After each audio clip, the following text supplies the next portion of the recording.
Sir அந்த gate keeper வந்து ஒரு வட இந்தியாவை சேர்ந்தவர், அவர் பங்கஜ் சர்மா. அவர் வந்து ஒரு சரியான ஒரு பதிலையும் சொல்லல. இந்த இடத்துல வந்து வட இந்தியர்ன்றதுனால ரொம்ப கார்னர் பண்றாங்களோ அப்படின்ற ஒரு கேள்வி இருக்கே, அது எந்த அளவுக்கு இல்ல உண்மையானது? வட இந்தியர் தென்னிந்தியர் எல்லாம் கிடையாது. அவர் வேலை எப்படி செய்யறாருங்கிறது தான் முக்கியம். ஏன்னா வட இந்தியர்கள் இங்க எப்படி வந்து வேலை செய்யறாங்க அப்படின்ற உதாரணத்துக்கு நீங்க சென்னை ஏர்போர்ட்லயோ, மதுரை ஏர்போர்ட்லயோ, கோயம்புத்தூர் ஏர்போர்ட்லயோ போனா தெரியும். வெளியில் நிற்கக்கூடிய அந்த செக்யூரிட்டி ஆஃபீஸர்ஸ், செக்யூரிட்டி ஆட்கள் வந்து என்ன பண்றாங்கன்னா, அவங்களுக்கு பெரும்பாலும் ஆங்கிலம் பேசுவதற்கு தடுமாறுறாங்க. நீங்கள் போய் உங்களுடைய ஐடி ப்ரூஃபை காமிச்சு, உங்கள் டிக்கெட்டை காமிச்சு நீங்கள் உள்ளே போகிறதுக்கு முன்னாடி அவங்கள்ட்ட ஒரு பெரும் போராட்டமாக இருக்குது.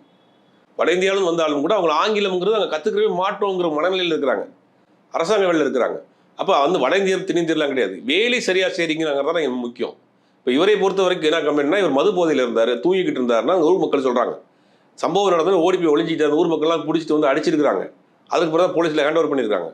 தொடர்ந்து ரயில்வே நிர்வாகத்தின் மீது பல்வேறு குற்றச்சாட்டுகள். இந்த கவாச்சின்னு ஒரு கருவி போடணும், ஏன்னா அது வந்து இந்த மாதிரி கேட் ஓப்பனாக இருந்தாலும் சரி, சிக்னல் கிடைக்காட்டி சரி, நமக்கு இன்டிமேஷன் கொடுத்துரும், ட்ரெயினை நிப்பாட்டிடலாம், இது போடணும்னு சொல்லி பெரிய லெவலில் விவாதம் பண்ணிட்டு இருக்காங்க. அதை செய்யலை.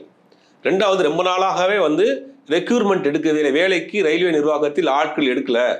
ஆட்கள் பற்றாக்குறையில் நாங்கள் டபுள் ஷிஃப்ட் வேலை பார்க்குறோம். ஏற்கனவே நடந்த ரயில் விபத்தில் கூட அந்த லோகோ பைலட் சொன்னக்கூடிய ஸ்டேட்மெண்ட் இது.